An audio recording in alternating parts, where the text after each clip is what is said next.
right, good morning, everyone. Thanks, or good evening, or good afternoon, depending on where you are. Thanks so much for joining us.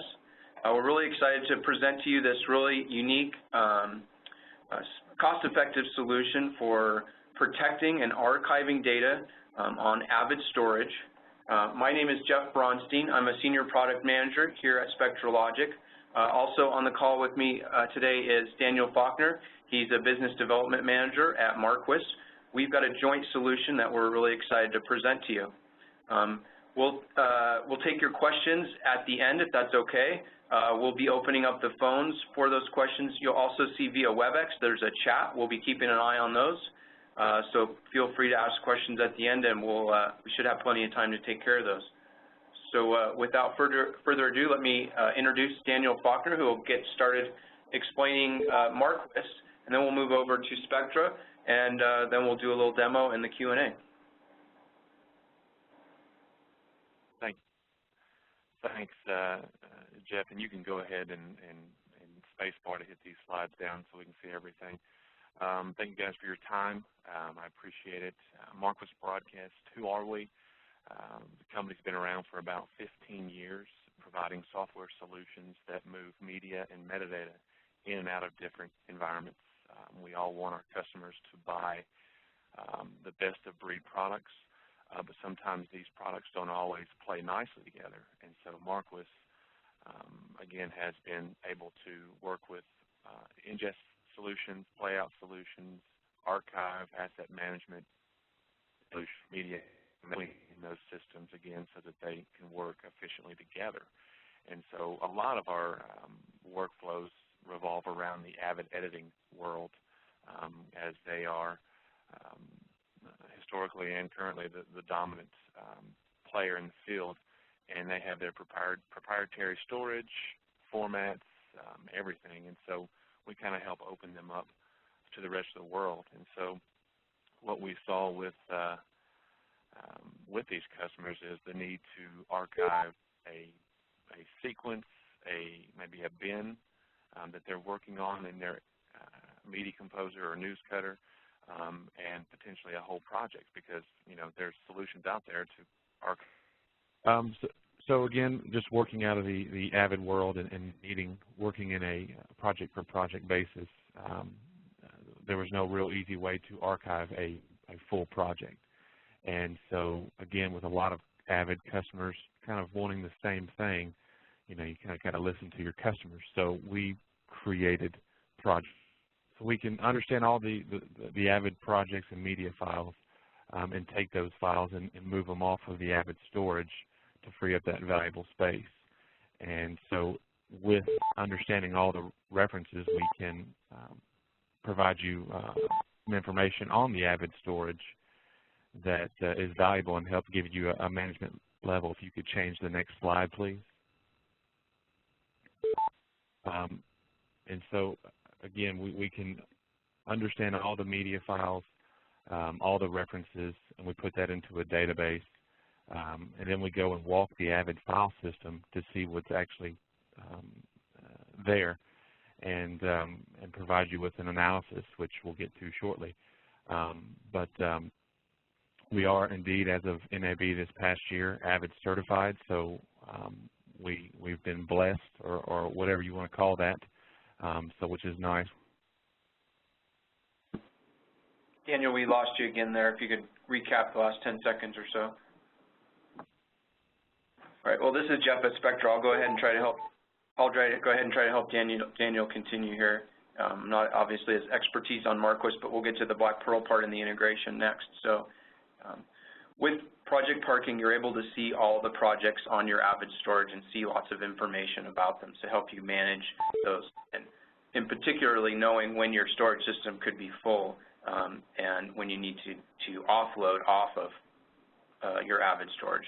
And the project parking software really helps you manage that, and then as well helps you actually move the files to storage targets such as the BlackPearl. So it shows you how many projects, different files you've got on the system, what other types of files that are duplicates or orphan, not part of projects, and you can also see this as a timeline. You can see how things are changing over time.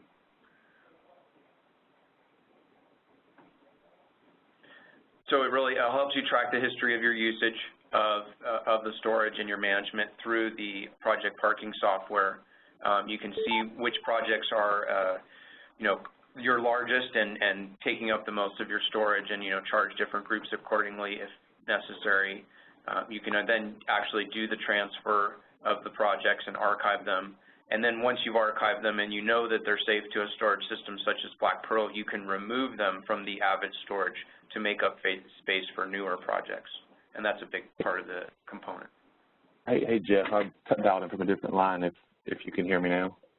Yeah, please go ahead. Okay, so thank you. Sorry about that. As Jeff was mentioning about freeing up that space, one key factor there is we know who's sharing what media, because that's kind of the whole point. And so when we clean off the media from the Avid storage, the files that we backed up, we know who's sharing what media, and so we'll only clean off the files that are exclusive to the project that we've backed up to the BlackPearl. So very careful when removing media off of that shared storage.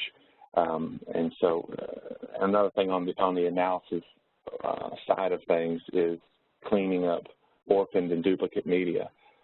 You can have, Avid's got some great tools. It's not a problem with their system.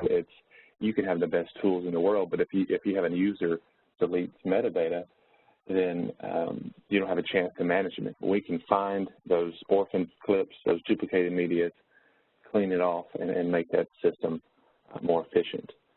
But with moving projects to the BlackPearl, we take all the media, all the metadata of a project, we move it off onto the BlackPearl and update their system via API.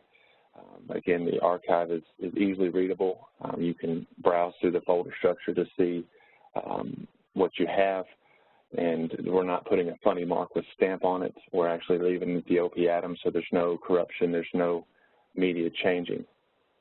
And again, we enable you to clean up the the ISIS once the files have been archived, so that you can make room for the media that's coming in today. So next slide, please.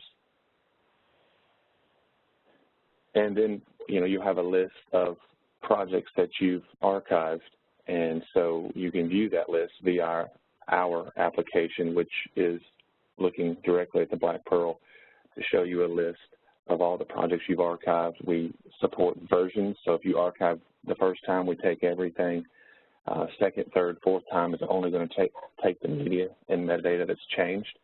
So you can pull back individual versions that you know are good, and maybe you only need a bin, a specific bin to bring back. We can allow you to only bring back the bin, the media that's in that bin, and then the metadata of a project, so that you don't have to take back the whole project, which saves a lot of time. So with that, I'm going to pass it over to Jeff so he can do his bit. Again, I apologize for the phone issue. Thanks a lot, Daniel. So what we're having Marquis talk to Project Parking talk to do the archive is SpectraLogic's BlackPearl product. And so what we call this is a deep storage gateway. You may be familiar with SpectraLogic from our tape libraries, which are extremely cost-effective, reliable, and high performance. But the gateway sits in front of the tape library, and so Project Parking can speak directly to that gateway, which then speaks to the tape library. And that really gets to the heart of why we created BlackPearl. Why did Spectra create it? As I said, we're known for our great tape libraries. We're continuing to improve them. We spend millions of dollars in R&D continuing to make these better products. We believe in tape as a long-term as a storage target for now and for the future. So we developed it, though, because we wanted to make it easier to get data to these tape libraries. In the past, we've always been challenged getting data to tape.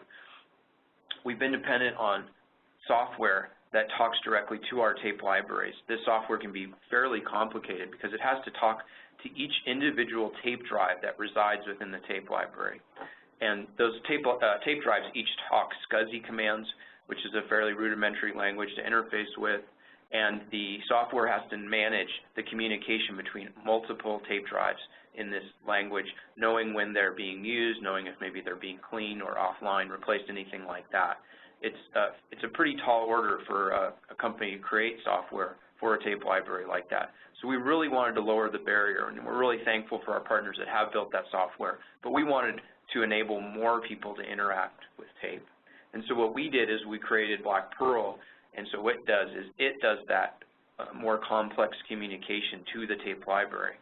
And then on the other end of BlackPearl, where our clients now talk, is via what we call Spectra S3, which we'll talk about in a minute, which is an extension of the standard S3 protocol for file movement popularized by Amazon that's now become an industry standard. So now we can have a client like Marquis Project Parking directly integrate with this Spectra S3 protocol into their software. So there's no intermediary software or data mover that needs to be put in place between Project Parking and the tape library. Now we realized once we built BlackPearl that it is an excellent gateway not only for tape but also other types of storage targets, and we've been doing a lot of R&D over the last 5 years at Spectra and have other storage targets as well now. But let's talk a little bit about what the BlackPearl looks like, the ins and outs of it, if you will. So on the front end, a client application, something like Project Parking, it's going to talk to BlackPearl via an Ethernet type connection, either 10 gigabit or 40 gigabit, and that's an HTTP-based type communication that uses an S3 type protocol. So very straightforward. It can be put on an existing network for that kind of interface. On the back end, if you will, of BlackPearl are the storage targets, and that could be tape, but now we've got some other products as well that can be storage targets, and we'll talk about those more in a second. But they're basically disk, they are cloud, and they're other BlackPearls, or replication, if you will. And that communication between the BlackPearl and the permanent storage targets will be either fiber channel or SAS, depending on the storage technology being used. So with that, this is kind of what your architecture looks like for this whole solution. You've got your Avid storage, which Project Parking is talking to, and then Project Parking is also speaking to BlackPearl with this Spectra S3 HTTP-based interface. And then on the BlackPearl, we have what we call advanced bucket management. So a bucket in the object storage world is a top-level container into where you put your files. And what we do on BlackPearl is we set policies on those buckets that determine where and for how long and how many copies it's going to go to the various storage targets. So we have our tape libraries, as we always have, as a possible storage target. And those tape libraries, oftentimes users will choose to make 2 copies for extra redundancy, and they may eject one of those copies. Because for ultimate data protection, ejecting tapes and putting them on a shelf, inaccessible, in a separate physical location is the greatest data protection you can have.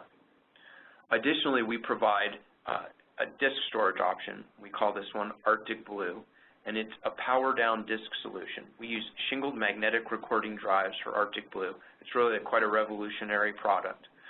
So we use these 8 terabyte drives, and we can fit 96 of them in a 4U chassis. So it's incredibly dense, and we can use those, and we can actually power them down. And it turns out the technology of these SMR drives, shingled magnetic recording drives, is very similar to tape in that it likes to be written to sequentially. And so we work very well with that because it's very similar to tape. Additionally, because we have BlackPearl sitting in the front of it, it acts as a sort of the gateway to the Arctic Blue. We can actually power down the Arctic Blue disk, greatly extending the life of the disk system, more than doubling the life of the disk. That also obviously provides energy savings. Then we also are able to copy over to the public cloud. So we can use Amazon, and what people would typically use that for is a disaster recovery copy. So for example, a user might choose in their bucket to make 1 copy to tape and 1 copy to the public cloud, so they have some extra protection. But they would probably never pull the data back from the public cloud unless something happened to the tape copy, because the restore costs in the public cloud are quite high. So having a local copy is much more affordable. But having 2 different copies of 2 different types of storage technologies in 2 different physical locations provides a great genetic diversity, as we call it, meaning having your data stored on 2 different types of storage medium is really the ultimate type of data protection that we at Spectra recommend. Now we also support the ability to replicate to other BlackPearls. So that can be that you have a BlackPearl at site A and a BlackPearl at site B, and any data generated at site A can go to site B, and vice versa. The data can go the other way. This is a great way to share data. It's also, again, a great way to provide redundancy, extra data protection, and higher availability. So the great thing of this model, though, is that Project Parking doesn't really have to be aware of any of that. All it has to know is that it's going to archive to a particular bucket on the BlackPearl, and then the user will set a policy on that bucket deciding how they want to archive that data, and they can use any of these different storage targets. And BlackPearl also has a cache, I should mention. So when files first come in, it lands on BlackPearl's disk cache, and then it's intelligently streamed to the different storage targets. So all this is possible with a protocol we call Spectra S3, and this is the protocol that the Marquis project parking software is using to interact with our BlackPearl. Spectra S3 is a superset of the standard S3 protocol. So we use the standard S3, if you've heard of the get, input, archive, and restore operations. We use those same types of calls, but we have a slight variation of that protocol, and we have a good reason for doing it. The reason being that because we support tape behind our object storage system, our S3 system, is that tape is not really able to respond with standard S3 type calls, and there's two main reasons. One is that, of course, there's a little bit more of a delay with tape. So if you ask for a file, if you ask to restore a file, it can take some time to get it back. The robot has to grab the tape, put it into the drive has to spool the tape to the appropriate location to get the file. So there's a process involved in getting that back. That delay or latency just doesn't work with the standard S3 protocol. Similarly, with tape, we like to get a lot of data all at once. So for example, with Marquis, with Project Parking, they send us an entire project as one grouping of files, or job as we call it. And then we'll send all of those files to tape at once. And so those are the two main differences why we use a different protocol that we call Spectra S3. The beauty of it, however, is that we have really simplified this process. So we provide our partners, Marquis and others, with our software development kits that interface with this protocol, with the Spectra S3 protocol. So with literally just a few lines of code, the Project Parking software can archive directly to the BlackPearl. So again, the important feature of this is that really with this entire solution, there's just two primary vendors that we're talking about, right? It's Marquis with Project Parking and Spectra with BlackPearl and our storage targets. So the software development kits for BlackPearl reside in the Project Parking software, so they've included those, and they can archive directly. So you can see here in Project Parking, and we'll see a live demo of this here in a minute. But what this allows Project Parking to do is integrate directly with the BlackPearl. So they actually are talking directly to the BlackPearl. And this is a big change. This is actually Project Parking essentially working in tandem with BlackPearl as the data mover, as you will. So there's no more need for middleware. It's just Project Parking archiving directly to the BlackPearl. Now, in addition to Marquis, Project Parking is a certified BlackPearl solution, so we have our own certification program. But we have a number of other partners we work with, and we have some other easy clients. So one of the great things about having BlackPearl in front of your tape library is that you now have multiple ways to get things into your tape storage or your other Spectra storage. In the past, if you had a tape library and you were using it for, let's say, backup, you may have net backup software, and that software was really your only means for getting data into that tape library because there wasn't a simple type of interface that you could work with to get the data into the tape library. With BlackPearl, that's changed. So we have a number of clients that we provide for free, and this is just one of them. This is called the Deep Storage Browser. And if you've ever used an FTP program to move files to an FTP site, this is very similar. So over on the left is your file system, and over on the right is your BlackPearl, and you can simply drag and drop between the two systems. And this is a free and open source application we provide to everyone, and anyone having a BlackPearl can use this application. So in addition to somebody using, say, Project Parking to archive files to BlackPearl and to Spectra Deep Storage, they now have additional tools to do that. So they may have a workflow where they have some other files they need to archive, and project parking maybe isn't exactly, in that isn't exactly what they're using in that other workflow. Maybe it's not even Avid storage. Maybe it's some other type of storage. But they know they want to archive it to more lower cost and reliable storage. They can use this deep storage browser to move those files as well. And the way we provide all these additional tools is we have a developer program. We call it the SpectraLogic BlackPearl Developer Program. We have a website, developer.spectralogic.com, where anybody can go to and download these tools. So this is, in fact, the website where, for example, Marquis went to download the software development kits to integrate with BlackPearl. So anybody can download those. Those SDKs are free. They're open source. There's no registration or cost associated with them. Anybody can use them. We also provide a BlackPearl simulator so that you can actually get up and running right away with it. So in addition to the client that I showed you, that deep storage browser, we also have a command line interface that's sort of a command line version of that same browser that allows you to archive and restore files. And we've also worked with CyberDuck, which is one of the most popular open source file transfer applications in the world. And we have an extension for Spectra S3 for BlackPearl, so users can use CyberDuck to archive files. So it really opens up the door for anybody that has a BlackPearl to use their tape library or any other Spectra storage to move data over to their cold storage. In addition to BlackPearl, and this is Spectra's, we call this our hybrid storage ecosystem diagram. And you can kind of see that BlackPearl is becoming the center of our world here at SpectraLogic. And you can see all the different targets that we can have behind BlackPearl. In addition to BlackPearl, which is our, our S3 type object storage interface with which project parking is integrated, we also provide traditional file-based storage. So we have a Verde line of products which provide a file system type interface, meaning NFS or SIFs, and users can archive and restore off of those type of systems as well. And as it turns out, project parking, we have that installed in a couple customer sites as well, where instead of archiving to BlackPearl, they actually use project parking and archive to Verde.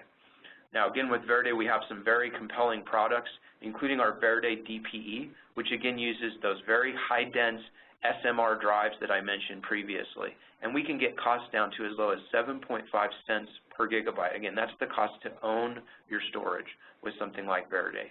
So very affordable. And another unique thing about the Verde, besides its cost and its ease of use, is the fact that it itself can archive to BlackPearl. So it has a client that our own engineering team used the developer SDK tools that we provide, and they created a client that allows them to archive from Verde over to BlackPearl. So you could actually have a file system interface, and then behind that you could have BlackPearl with the tape or the public cloud or whatever you want with it. So a lot of options there. I'll go ahead and move to the live demo now and show you project parking with BlackPearl in action. So Daniel, what I'll go ahead and I'll do an archive operation, and then if you want me to click around and show anything else after we do that archive, let me know and we'll click around. So what I've done is I've created a project in project parking. I called it Project 11 here. So this would in theory be an Avid project. And let's say I want to archive that to BlackPearl. I may want to do that, for example, because my Avid storage is getting full and I need to make space. It may also be because yeah, go ahead, Daniel. If you hit the list button just above that, you can see how big your projects are at a quick snapshot if you've run an analysis. So that way, as Jeff was alluding to, if you need to free up, 3 or 4 terabytes, you can sort them by size and then select, 2 or 3 projects that equal that size to move off to the BlackPearl so that you can indeed have the space you need. So go ahead. Great. Yep. And so what you may do also, in addition to archiving it to make space, is you may have a project that you're working on and you want to take snapshots of it periodically, say when you first started, and may it be every night or every week. So for our demo, we're going to do a manual backup or manual archive, but you can also schedule jobs to go ahead and archive that project on a regular basis. And like Daniel was saying, project parking is smart enough such that it will only archive the differential, if you will, anything that's changed since it last took that snapshot. So let's go ahead and go ahead, Daniel. Sorry. I said, you got it. You're doing good. Okay, thanks.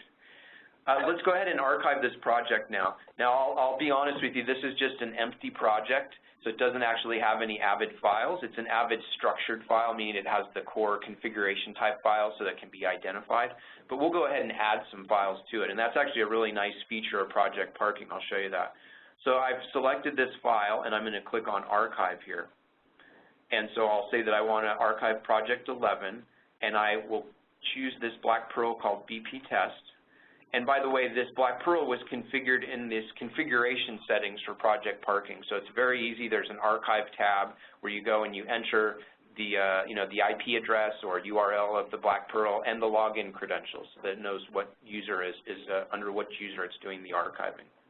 And we can also have multiple locations as archive destinations. So if you had a Verde and a BlackPearl, you could go to, maybe you just wanted to push off to the Verde, keep it on disk for the time being for a near-archive purpose, you can do so. Or if you wanted to go straight to the BlackPearl, you can choose that here.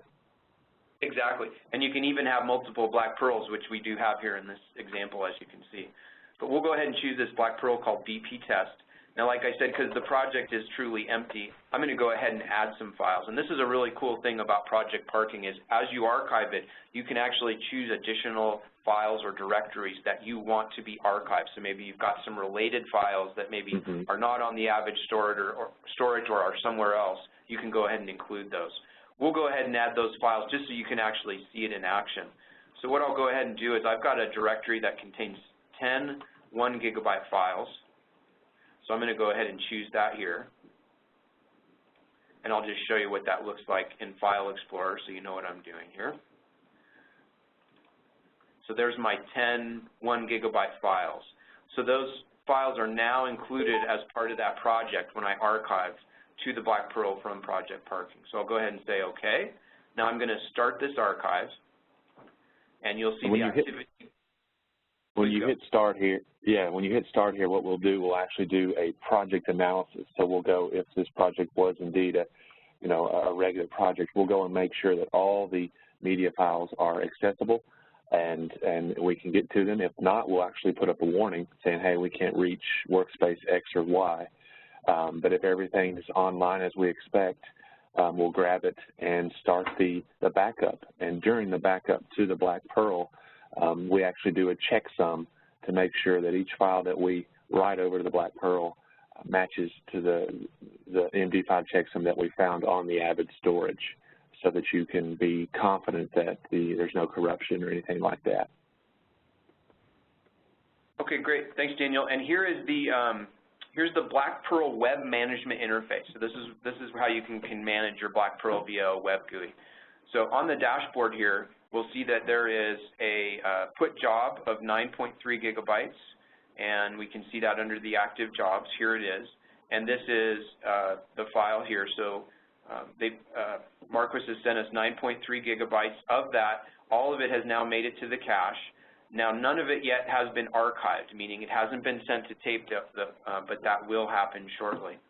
Additionally, if we go to our performance graph, we'll be able to see actually the performance of those files that were transferred.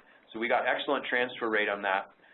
We got up to over 500 megabytes a second on the right. So you can see the yellow line is the right. That's Project Parking sending the files to the BlackPearl. And by the way, it's already done. It finished just here in about less than a minute, archived 10 gigabytes. So it's quite fast.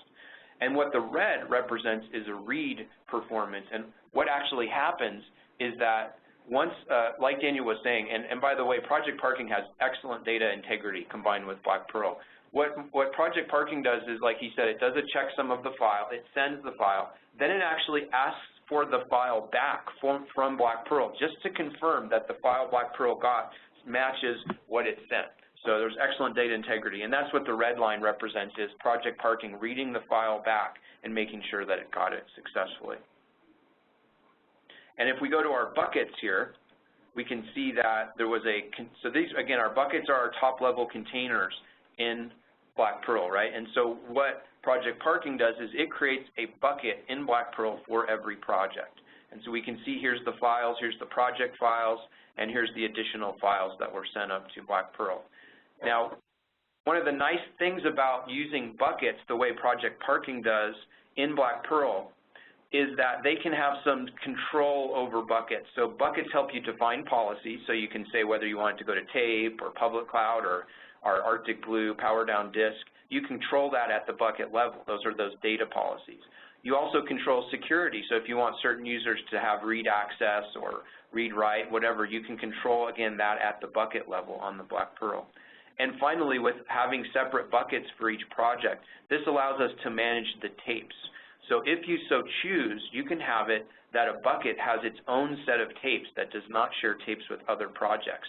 So that would allow you to eject the tapes just for, in this case, let's say Project 11. Maybe you want to share them with a customer, or you just want to eject the tapes from Project 11 and take them off-site, however you want to do that. So that's a great reason why Project Parking and Marquis chose to use buckets for each project. Let me just show you one more thing back in the Marquis configuration. This was a user feedback. Thank you, one of our comments here on the webinar here. Wanted to show you what the settings look like for configuring the BlackPearl. So if I go to configuration here in Marquis, if I go to archive locations in Project Parking, you can see the settings. And if I click on this, I can add a new location or I can edit this existing location. You can see that we gave it a name in Project Parking so we know how to differentiate it. We gave it the address of, they call the server, that's the address of the BlackPearl, that's the data port. And then we use what's called an access ID and key. So every user in BlackPearl has an access ID and key. It's very similar to the object storage S3 type world where Amazon S3 storage does exactly the same thing. So that access ID and key corresponds to a particular user with particular permissions. So those are how those are added, right? So again, there's really no smoke or mirrors. It's just Marquis Project Parking, and in this case, we've got it running on a VM server here in our SpectraLogic lab in Boulder, Colorado, and then immediately connected to that server is the BlackPearl. And we use two connections for that. So we have one IP address for the management IP. So you can, if you look in my browser here, this is the IP address for managing the BlackPearl, and then this IP address is for the data. So that's in this case, we use 10 gigabit connection. Daniel, is there anything else you'd like to show in the Project Parking interface? Not really. I mean, we saw a screen capture of the storage analysis earlier, kind of showing you from a 10,000-foot view how your Avid storage is being managed, but you don't have an Avid ISO sitting in the closet, so that's kind of no worries there. But we can show you, duplicated orphan media files, and we keep track of that over time to see how you're doing as far as managing the system. And it's very simple. I mean, you show the archive locations configuration. You configure that. You configure the location for the projects, which is pretty much the same thing, and you're ready to go. So, I mean, you can have this up and running in a matter of, 30 minutes. So very simple to do with setting up an instance of this. Great. Thanks, Daniel. All right. We'll head back over to the slideshow, and then we can go finish up and then answer any questions. And we can go back to the demo for any questions if we need to. Daniel, I'll let you take the next couple slides if that's okay. Sure. And so, who are we going after here with this solution? I typically tell a lot of my partners and resellers that anybody that has Avid shared storage, which there's tons of clients out there, whether it's in broadcast, production, post-production. We see a lot in services as well, where you can use Project Parking as a service to go and clean up the Avid media, push it off to potentially a BlackPearl or a Verde if you need to. As far as business needs, when kind of getting over the hump with the CFO or whoever is in charge, we know that the Avid storage, it's valuable, and it proves that in the cost. It can be expensive. I'm not knocking it. It's great stuff. And so we can help optimize that Avid storage by, again, clearing duplicate and orphan media. We're seeing about 15 to 20% that we can give back to the user after the first storage analysis. I've actually seen up to 30 to 40% on a few what I would call dirty systems. So giving back, 7 or 8 terabytes in the first week, that's a quick ROI. You can also monitor, your projects as they grow, and so depending on how the customer charges their users of the space, you can track who's using what storage and be able to bill for it. And then, securing projects, the whole business continuity thing where, if something does happen on site, you have it, potentially in multiple locations, and it's very safe in the BlackPearl environment. And so you have complete projects backed up safely, and if the ISIS or Nexus goes down for whatever reason, you can actually pull back, the project that you were working on to your local storage while the Avid storage is being rebuilt to save you loads of time. So again, safety there. Next slide. And then as a reseller of both Project Parking and Spectra, I think it's a very valuable workflow solution. I mean, if you're an Avid reseller, I think that you can now have a complete backup story, which is very powerful. That way you don't say, no, we don't actually play in that world. We can actually get directly to the Spectra environment with a small software cost. So having that complete solution is very valuable when you go talk to your customers. If you're not an Avid reseller, when you run into those customers who have Avid storage and media, you now have a opportunity to say, hey, how are you backing things up? Well, I've got pretty much everybody knows about Spectra and their abilities and strengths of archive, but now you have a tool to connect to the Avid world and give an intelligent backup to the Spectra Logic BlackPearl. It also encourages for upgrades. If you can sell more storage, whether it's Verde as an archive workflow or additional. I'm not sure, correct me if I'm wrong, but Spectra slots drives, I'm not sure how that works in your world. I apologize. But there's always upgrade. That's a big revenue stream for us is upgrading tape libraries, adding drives. Big revenue stream for us and our resellers, drives, tapes, frames, whatnot to our tape libraries.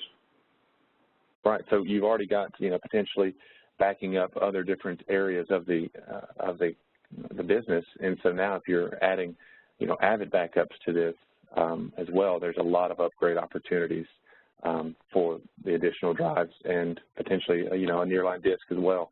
And then once you get involved with these customers and understanding their issues, there's all sorts of other workflow struggles that they might have, and there's potential to sell other solutions within the Spectra and Marquis toolkit. So a lot of once you sell a solution like this that's efficient and maybe I'm biased, but I think it's fantastic. I think the customer will be happy, and they'll look for you for the next challenge that they run across. Great, thanks, Daniel. So now we'll open it up to a Q&A here. I'll first go through some of the comments that people have posted in the chat, and feel free to do that. And then we'll go ahead and open the phone lines and see if anybody wants to ask questions. Daniel, the first question I think we'll both address is you answer first for the Marquis side, and I'll answer for Spectra. The first is, what about other rich media or other verticals? So besides video and managing an Avid, is there other verticals where the solution plays in? And the question was about healthcare. And then there was also a related question about other storage platforms. The examples given were EMC and NetApp. So Daniel, maybe you can take that first from the Marquis side, and I'll answer for Spectra. Right, yeah, sure. With Project Parking today is it has to be Avid Media. We are pigeonholed there. We are branching out to other editing environments to do Project Parking, but right now we're sticking in the media and entertainment world, so nothing in healthcare. As far as other storage mediums, EMC or NetApp, we don't have a play there unless they're using Avid on those storage systems. I mean, we do work with non-Avid shared storage like a Facilis or a solution that you're working off of there. But we're leaning towards the premier market with a similar workflow, and hopefully that will be available in the near future. Great, thanks, Daniel. And on the Spectra side, absolutely, we play in all those the other vertical and the other disk products that were mentioned. So we play very much in healthcare and other verticals. Anybody that's got a lot of data and needs to affordably store it, you get into the petabytes of data, especially hundreds of terabytes or petabytes, and that's definitely where Spectra's storage reigns.